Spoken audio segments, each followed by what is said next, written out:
supervisión y aparte de eso también visitando a los niños de la escuela.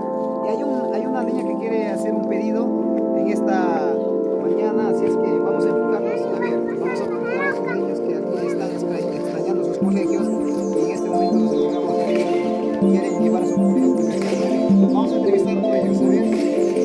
Maggie, muy bien, a ver, vamos a entrevistar. Una, dos, tres.